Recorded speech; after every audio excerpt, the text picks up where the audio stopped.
Welcome to the Deep Dive, your shortcut to being well informed. Today we're diving into something really quite striking happening in Azerbaijan. Picture this. One part of the country is just baking under this intense, long heat wave, but then you look at the mountains and they're getting hammered by severe storms. It's this, well, bizarre contrast. And it's forecast for August 19th to 28th, 2025.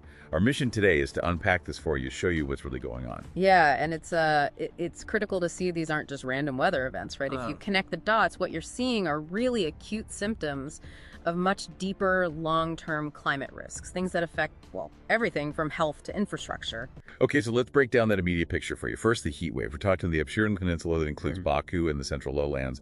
Daytime temps hitting, get this, 35 to 41 degrees Celsius. That's huge. It really is. To give you some perspective, Baku's usual August high is maybe 29, 30 degrees.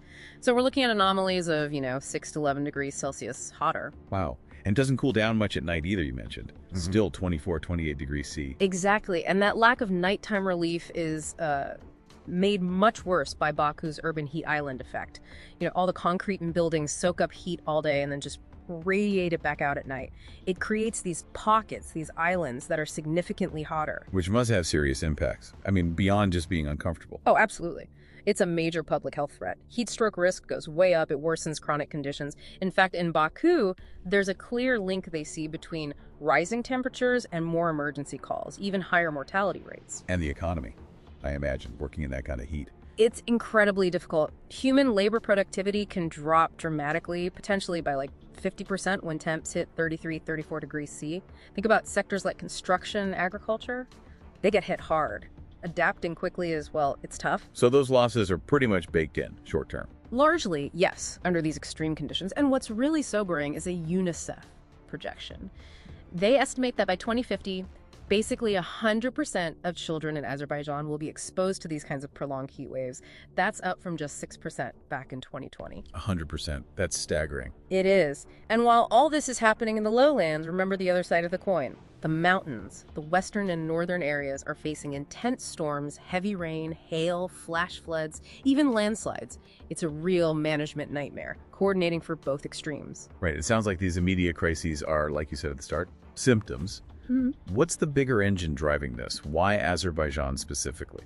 Well, the main driver is definitely accelerated climate change. Azerbaijan is warming faster than the global average. Just look at the data. By 2010, it was already 1.3 degrees Celsius warmer than its 1961-1990 baseline. And projections, they go up to maybe 4.7 degrees warmer by the end of the century, especially in summer. And that translates directly into more extreme heat days? Precisely. Take Baku again. Between 1991 and 2020, it saw almost 4 times more days over 35 degrees Celsius compared to the previous 30 years. We're talking 365 super hot days versus just 86. That's a huge jump. Okay, so more intense heat. What about the rain, the storms?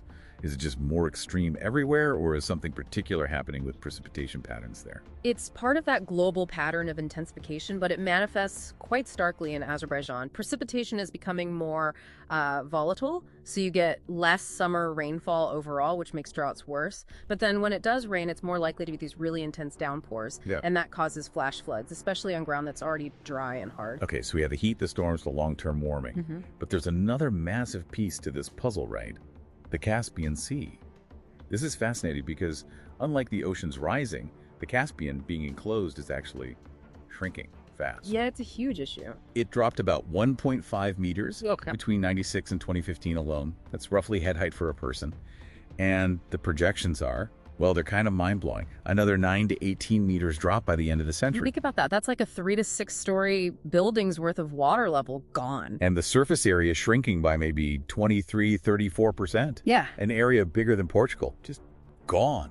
And the main culprit now, overriding even river inflow like the Volga, is climate change driving up evaporation. The surface temperature of the sea itself has risen about 1 degree Celsius, comparing, say, 1996, 2015 to the period before. That massively increases water loss to the air. And the consequences of that must be enormous. They really are. You're looking at potential ecological collapse, the Caspian seal, the sturgeon, they're already endangered, public health risks from contaminated dust blowing off the exposed seabed, potential geopolitical friction over resources, and crucially for Azerbaijan, trillions of dollars worth of coastal infrastructure, especially offshore energy platforms, literally at risk of being left high and dry.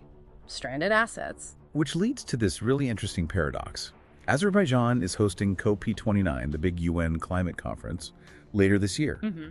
Yet its own climate targets get rated critically insufficient, and national policy seems set on expanding fossil gas production, maybe by over 30% in the next decade.